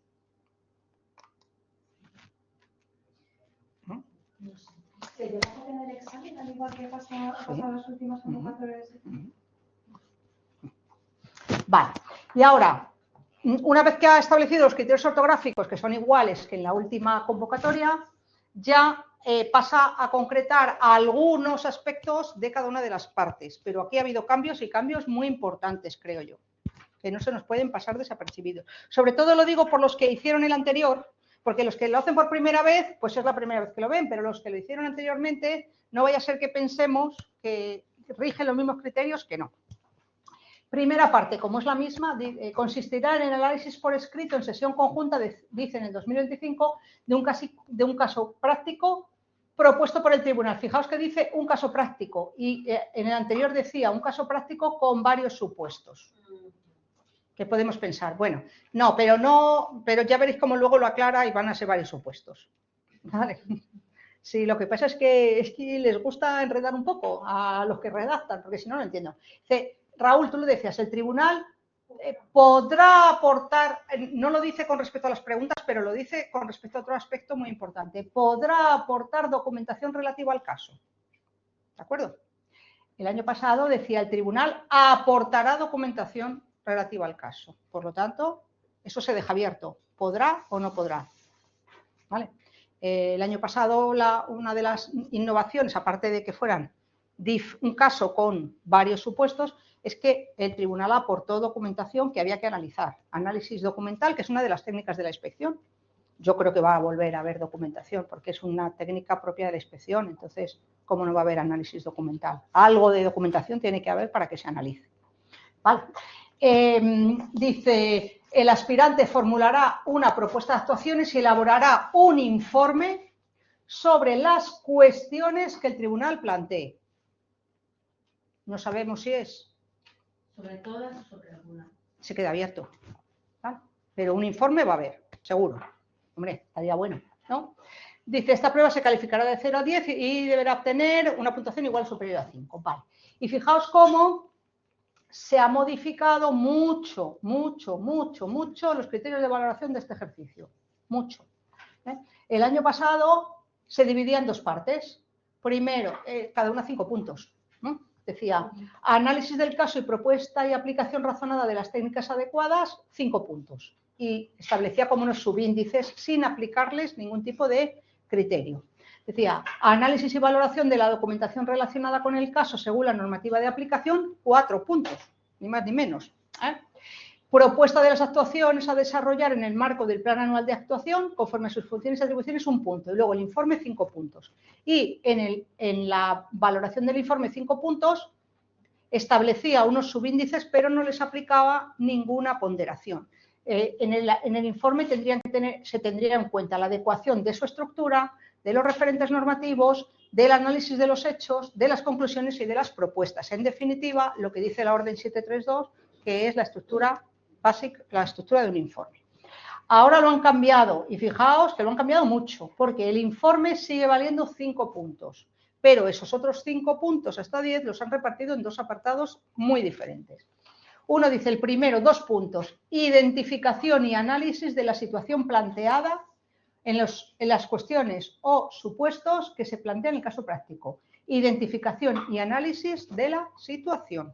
2 puntos. Es decir, que tú interpretes correctamente el supuesto que te indican, que determines claramente qué irregularidad hay o no hay, o qué problema hay, ¿vale? Porque puede ser una irregularidad, puede ser una consulta que te hacen, bueno, ya como tenemos el del año pasado, lo vamos a ver. Y luego, elaboración del informe, 5 puntos. Pero de la elaboración del informe, para estos 5 puntos, se va a tener en cuenta análisis de los hechos de acuerdo con el referente normativo y su valoración, aplicando las técnicas y procedimientos. Y luego, conclusiones y propuesta, lo saca fuera. 3 puntos. Es decir, el informe realmente vale 8 puntos. No vale 5, vale 8. Porque separa 5 puntos nada más que para el análisis de los hechos y 3 puntos para las conclusiones y la propuesta. O sea que el informe vale más. Bastante más. Bastante más. ¿Eh? O sea que ya podéis poner las pilas a hacer informes. Los puntos pueden ser esas otras cuestiones. Claro, dice identificación y análisis de la situación planteada. ¿Vale? Pero puede que sean de las mismas cuestiones sobre las que luego verse el informe. Sí, claro. Sí, claro. Puede ser. De hecho, en la última posición fue así, ¿no? Pues no, te decían, del 1 al 4 conteste usted y del 5 haga informe. Eso es. Te decían. Había 5 supuestos, 4 había que analizar y redactar, y el último supuesto, que tenía 3 partes, había que hacer informe. El problema del informe es que también tenía a su vez relleno. Claro, entonces, claro. Lo que, sí, sí. Lo que hizo que el tiempo se fuese. Claro, claro. No, mini casos por un lado. Ya. Y un informe No, hombre, claro, es que el va a problema de la última posición fue que era imposible hacerlo en 3 horas. No la dificultad, que a mí no me pareció especialmente difícil, me parecía inabarcable. Que es el problema, creo. Yo creo que algo... Pero bueno, lo que está claro es que el informe ya... 8 puntos en total, ¿eh? O sea que... ¿vale? Si lo interpretamos así, o cabe una segunda interpretación, yo no, es que no lo sé, porque lo tendría que concretar. Que diga, cuando dice conclusiones y propuestas de actuación, que se refiera a todos los supuestos. Ahí lo hemos leído y cada uno ha interpretado una cosa. Que puede ser conclusiones y propuestas de actuación de todos los casos, no solo del informe. Pero ¿por qué sacas del informe nada más que el análisis de los hechos? Me parece un poquito raro. Porque lo más importante de un informe es el final. Hombre, claro, si haces un análisis equivocado, pues el final está mal, pero realmente lo importante son las conclusiones y la propuesta, que es donde tú le dices al director de área lo que tiene que hacer. Lo tiene, a ver, lo va a ver, pero sí que es importante que nos demos cuenta que las cosas han cambiado, ¿vale? Que no tiene pinta de que el enfoque vaya a ser idéntico, ¿vale? Tiene pinta de que algo se va a ver.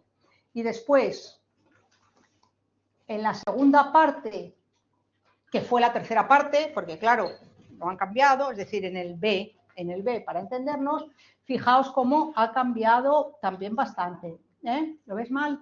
Amplío. Bueno, sí, como lo vais a tener. A ver, vale.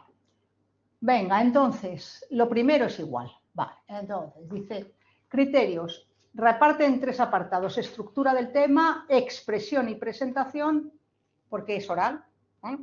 Y contenidos específicos del tema. Estructura del tema sigue siendo un punto, o sea, la distribución la mantienen. Estructura un punto, expresión y comunicación un punto, y presentación un punto, y después 8 puntos para los contenidos del tema. Pero han cambiado los indicadores, en algunos casos. ¿Vale? Fijaos, estructura del tema. En Introducción, pues ya indica que se le van a dar 0, o sea, ya sí que concreta que se va a valorar en 1,15 me parece que es, ¿no? Es que 0,15, es que me da todo el reflejo y no veo. Vale, y me voy a poner en el otro lado, porque si no, vale. Desarrollo de todos los apartados, medio punto. Y conclusión original y coherente con el desarrollo del tema, 0,35. Antes no decía conclusión original, sino que decía conclusión y elaboración personal. Ahora dice conclusión original y coherente. Pues 0,35. Pues habrá que hacer una conclusión original y coherente, ¿no?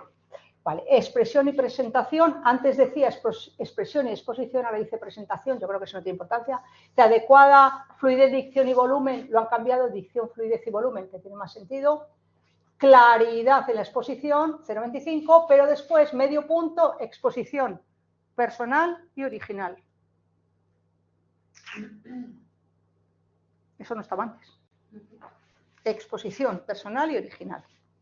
Pues exposición personal y original. Esto es muy subjetivo, el problema es que ¿qué es original? Y luego, contenidos, nivel de profundización y actualización, 4,5, dominio actualizado del marco legislativo igual, 1,5, exposición lógica y ordenada, aquí ponía secuencia, es lo mismo, uso correcto y actualizado del lenguaje técnico, 1 punto. Es decir, aquí sí que ha desglosado, fijaos, nivel de profundización y actualización de los contenidos, 4,5. O sea, más de la mitad. Pero es que si es la originalidad del tema, porque está en los contenidos, no en la expresión. Pero dice exposición personal y original. Sí, yo creo que esto está... yo tampoco le veo un poquito la coherencia. Exposición personal y original. La exposición personal es personal porque la haces tú y original... claro, ¿no? Otra cosa es que el contenido sea original, ¿no? Yo creo que hay... Pero bueno, esto es lo que han publicado. Ya. Vale. Y luego, fijaos que dice uso correcto y actualizado del lenguaje técnico. Vale. O sea que mucho cuidado con el vocabulario que utilizáis, las expresiones, esas cosas, esas muletillas. Sobre todo lo digo por los inspectores que ya están en ejercicio, porque en nuestro trabajo diario pues utilizamos muletillas, utilizamos expresiones que realmente técnicamente no son correctas, que tienen un nombre y nosotros le llamamos de otra manera y nos entendemos, pero en el examen eso no vale. Vale. Venga, y ya, la siguiente, la tercera parte, que antes era segunda, aquí también han cambiado cosas. A ver, fijaos, dice estructura del tema, 1 punto, igual, introducción, antes no estaba la introducción, 0,15, perdón. Bueno, pues eso ya, si llevo una introducción buena, yo ya lo tengo ganado. O sea, tenéis que pensar en que esto es ir sumando. ¿Vale? Antes la introducción no aparecía, decía índice. Ya no pide índice, pide introducción. Yo creo que tiene más lógica. El índice se da por hecho. La introducción hay que valorarla, o es buena o es mala. O es aburrida o es interesante. Desarrollo de todos los apartados recogidos en el título. Antes decía índice, fijaos que ahora lo han quitado. Entendemos que probablemente no se exija el índice, lo cual no quiere decir que uno no lo pueda hacer. Y conclusión original y coherente con el desarrollo del tema. Conclusión original y coherente. Antes decía conclusión simplemente y ahora elaboración personal y original. Aquí no aparece eso. ¿Vale? Y luego en la expresión y presentación dice fluidez en la redacción y adecuada expresión escrita lo han juntado, limpieza y claridad lo han juntado, pero medio punto elaboración personal y original. Eso antes no estaba. Y ahora, contenidos específicos, nivel de profundización y actualización es igual. Dice cita y dominio actualizado. Antes nos decía cita, ¿verdad? Cita y dominio actualizado del marco legislativo. Es decir, como se os ocurra citar mal una norma. ¿Vale? O sea, por eso yo insisto tanto en que eso es muy importante. ¿Vale? Hay que citar bien las normas. Secuencia lógica y ordenada, uso correcto y actualizado del lenguaje técnico. 1 punto, Uso correcto y actualizado del lenguaje técnico, un punto. Eso, si lo preparáis bien, o sea, es que tenéis un montón de puntos que podéis llevar bastante bien amarrados. No te dice bibliografía, te dice fuentes. Mira, dice, del marco legislativo y fuentes utilizadas. No te habla de bibliografía. Un punto al final que diga... No es obligatorio, en ningún sitio lo dice. ¿Vale? Pero si tú lo has utilizado, puedes hacerlo. O bien puedes utilizarlo en la redacción del tema. Tú puedes decir cómo indica fulanito de tal, o cómo se establece en el estudio de tal del Consejo Escolar, en el informe anual del Consejo Escolar del Estado. O sea, eso sí que enriquece los temas, claro. Por eso es importante que utilicéis esos documentos, que a veces pues no son tantos tampoco. Y, sí. Sí. Luego habría que incluir la bibliografía de esas fuentes. A ver, el temario, este es el tema A. En el tema A no tienes material. ¿Tú eres capaz de memorizar la referencia bibliográfica de todo? ¿Sí? Yo no. O sea, no sería capaz. Claro, porque una cosa es que tú puedas utilizarlo cuando tú tienes delante y la copias, pero una referencia bibliográfica, si la quieres hacer bien... Hombre, sí, tenéis esa capacidad, pero yo no, creo que eso es complicado. ¿Vale? No lo pide, en ningún sitio dice bibliografía, ¿no? No, te dice fuentes, ¿no? Claro, eso es. Vale, entonces, esto está... Aquí dejo de compartir.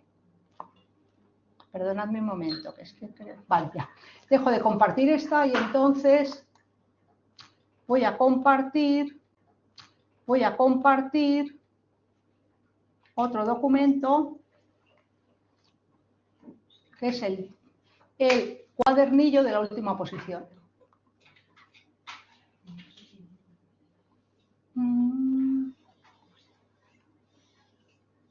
A ver si me lo he saltado. No. Aquí, es este. Este es el de la última posición, este cuadernillo, es el que se entregó a los opositores. Vale, este es el cuadernillo que se les dio a los opositores en la última posición con los casos. Veis que tenía 8 páginas, o sea que no era... Vale. Y entonces aparecía ahí, mirad.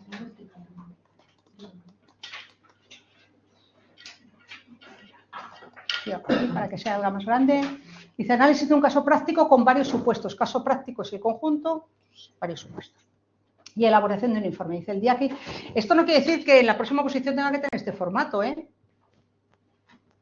Ellos lo hicieron así. El día 15 de enero, una vez finalizada la reunión, le dicen, o sea, reproducía una situación teóricamente normal de la inspección que dice, usted realiza su planificación semanal y te ponían la planificación semanal y ya está. Pues bueno. Dice, en primer lugar, supuesto 1. Para que veamos un poco cómo fue, lo cual no quiere decir que vaya a ser igual, ¿eh?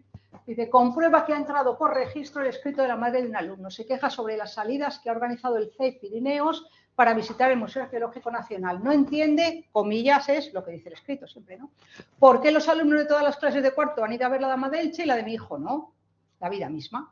Expone que la directora del colegio le ha explicado que la tutora dice que esa visita no tiene nada que ver con el contenido curricular que se imparte en cuarto, y que ella además tampoco está obligada a hacer con sus alumnos lo mismo que el resto, y mucho menos si se trata de salidas del centro, aunque sea dentro del horario escolar. Y dice, pregunta, que es a la que hay que contestar, ¿no? El contenido curricular que se puede trabajar visitando la Dama de Elche en el Museo Arqueológico forma parte del currículo que se puede impartir en cuarto de primaria. ¿Está obligada la maestra a realizar la actividad? A ver, esto... lo que nos tiene que quedar claro es que la contestación no es sí, no. O sea que nosotros tenemos que fundamentar en normativa si es correcto o incorrecto y si en el caso de la maestra está obligada o no está obligada a realizar esa actividad y por qué. Es decir, nosotros siempre tenemos que hacer el análisis y, citando la normativa de aplicación, valorar el supuesto en el sentido, en este caso, te preguntan, en el primer caso no es una irregularidad, simplemente te dicen que especifique si ese contenido forma parte del currículo que se puede impartir en cuarto de primaria. Bueno, pues tendréis que saber qué hay que hacer en esos casos, qué hay que mirar, ¿no? Claro, ¿no? ¿Qué hay que mirar? Pues el decreto de currículo, ¿no? Irse a cuarto de primaria, conocimiento, tal, y buscar la dama del Che. Pues ¿está o no está? La dama del Che no. Los pueblos prerromanos sí. Claro. Amiguitos, que hay que saber que la dama del Che es un pueblo forma parte de los pueblos prerromanos. Es que somos inspectores. Es que somos inspectores. Bueno, es que no te lo van a poner todo fácil. Venga.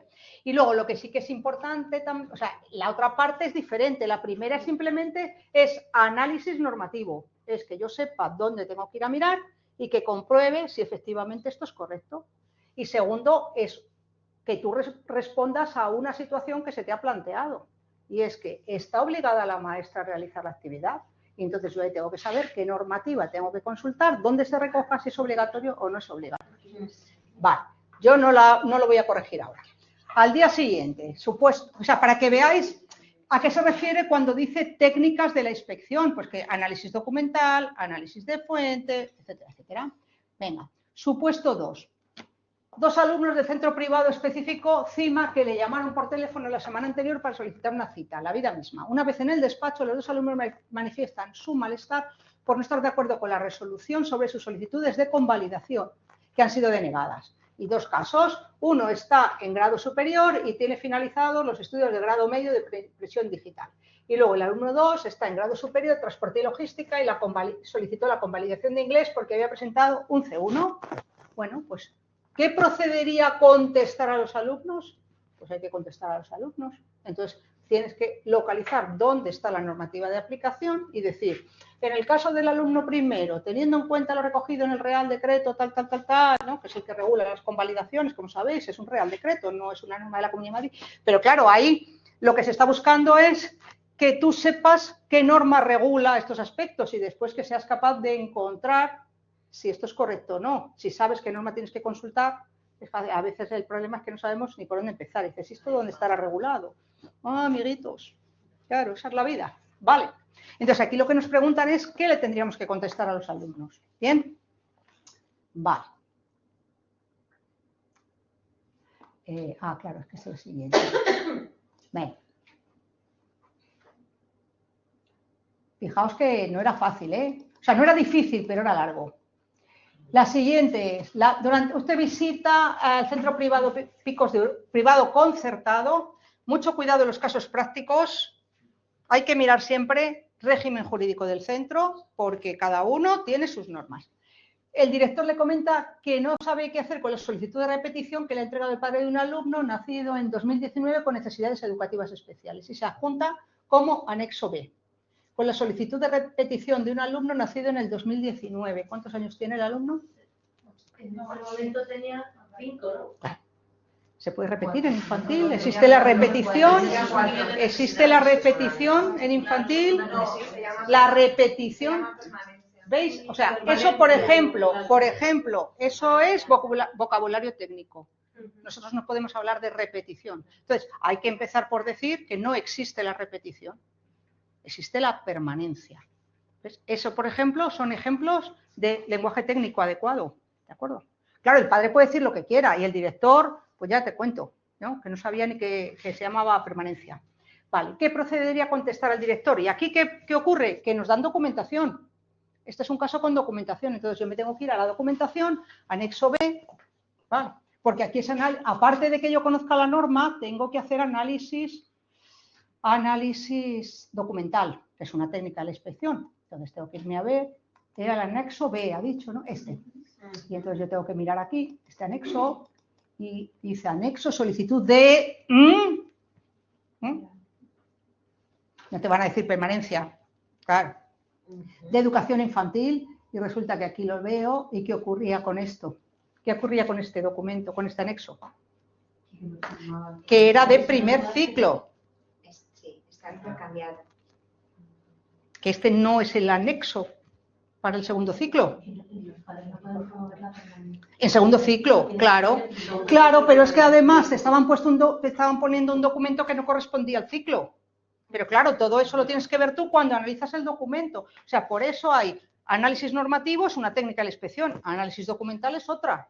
O sea, aquí lo que te están poniendo es un documento, pero es que esto es la vida misma. Es que nos encontramos. ¿Dónde lo ves? ¿Quién lo solicita? Datos de la persona interesada, padre, madre o tutor legal. Pero es que no lo hemos visto en el documento, ya te lo estabais en el enunciado.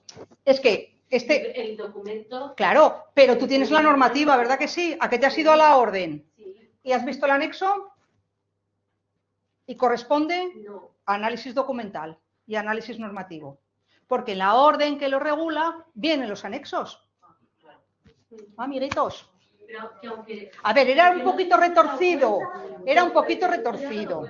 Claro, que sí, que con el enunciado lo puedes resolver. Sí, es verdad. Pero te están pidiendo que digas que este anexo no es el recogido en la orden guachi que regula la permanencia en segundo ciclo de infantil, sino la que regula la permanencia en primer ciclo de infantil. ¿Vale? ¿Entendés? ¿Vale? Análisis documental. También y normativo, porque a ti te entregan una solicitud, pero tú tienes que comprobar con la norma si es el anexo correcto. ¿Bien? Vale, lo digo para que lo tengáis en cuenta, todos. Venga, ¿no? Vale. Me voy atrás, ¿no? Porque esto me he tenido que bajar. Espera, por aquí lo haré más rápido. Ah, no, que me tengo que ir por aquí. Ahí va en el documento. Estábamos supuesto 4 ahora, ¿no? Sí. Vale. Venga. Vale. Pues para empezar al director habría que decirle que se estudie la normativa, por ejemplo. No, lo digo en serio. Que aquí entre las actuaciones tendrías que incluir el que se le indique al director que es su obligación conocer la normativa de aplicación. Porque que la familia se confunda, vale, pero que tú como director tramites una repetición con un anexo que es el incorrecto, ¿no, David? ¿Qué? Expediente disciplinario. ¡Hala! A la cosa. Venga. No, hombre, no. Vale. Y otra. Supuesto 4. Mientras permanece en el despacho, recibe la llamada del CEIP Monteigueldo alertándole de que un maestro interino últimamente está viniendo a abrir a clase y dado el grave escándalo que esto supone, le pide por favor que le abran un expediente contradictorio para sacarle de la lista de interinos cuanto antes, porque lo de hoy ya ha colmado el vaso y tengo familias en la puerta del despacho dispuestas a ir directamente a la dirección de área territorial. Y ahora lo que te preguntan es, ¿consideras adecuada la petición del director? Aquí lo que te están preguntando es si esa conducta que el director manifiesta corresponde a una falta disciplinaria susceptible de reproche y, por lo tanto, de apertura de... Él habla de expediente contradictorio. Pues lo que hay que saber es... Se tiene que saber qué es un expediente contradictorio y qué diferencia tiene con un expediente disciplinario. Y entonces lo que habrá que decirle es si entra dentro de los supuestos de un expediente contradictorio o entra dentro de los supuestos de un expediente disciplinario. ¿Y por qué? Citando la normativa que lo regula. ¿Vale? Vale. Y luego ya, finalmente, el supuesto quinto que no pedía que se analizase, sino que se hiciese el informe directamente. Vale. Dice, y finalmente realiza usted una visita al Sierra Nevada. Durante las tareas de preparación detecta que en uno de los cursos de la etapa de ESO, el centro ha realizado la oferta educativa que se incluye en el anexo C, análisis de documentación. Me tengo que ir al anexo C, vale, yo no voy a perder el tiempo para que lo veáis, ¿no? Y entonces, pues, tengo que comprobar si ese itinerario que está establecido ¿cuál era? Decía uno de los cursos de la etapa, no decía cuál, era cuarto, si no recuerdo mal, ¿no? Porque tenía el francés como optativa. Que eso además lo habíamos hecho en clase, ¿os acordáis? Sí. Igualito. Entonces, no te decía qué curso era. Tú tenías, viendo el itinerario, que adivinar que era cuarto, para empezar. Claro. Bueno, no tienes que adivinar, tienes la normativa, pero bueno, tú viendo las materias, tienes que saberte cuáles son las materias de cuarto y decir, esto es cuarto. Y entonces detectar si esa opción era correcta. No era correcta porque utilizaba el francés como optativa en vez de como materia de opción. Pero bueno. Y entonces, también ha recibido la llamada de una madre que se queja de que su hijo no tuvo clase el último día lectivo del primer trimestre porque había un claustro, ¿vale? Había un claustro y no tuvieron clase. Al tratar este asunto, el director le explica que todas las familias fueron previamente informadas de que ese día habría claustro. Así se había votado y aprobado en una sesión anterior de dicho órgano colegiado. Claustro, ¿verdad? Bien. Por mayoría cualificada de 2/3. El director le evidencia como prueba la carta enviada a las familias que se adjunta como anexo D. Nos vamos al anexo. Entonces, ¿qué pasa aquí? ¿Tiene competencias el claustro para modificar el horario escolar, el calendario escolar? Cero, patatero. ¿Quién tiene la competencia? ¿Quién establece el calendario escolar? El viceconsejero, ni más ni menos. Es una orden que firma el viceconsejero. Cuidado, ¿eh? Entonces, ni el claustro ni el director de área territorial puede modificar el calendario escolar. Eso no tiene competencia nadie más que el propio viceconsejero, que no lo va a cambiar. Entonces, esto evidentemente es que el director ha incumplido, ¿no? O sea, que digamos que ha adoptado una decisión, o sea, el claustro ha permitido que el claustro adopte una decisión que no es propia de su competencia, por lo tanto, totalmente irregular. Vale.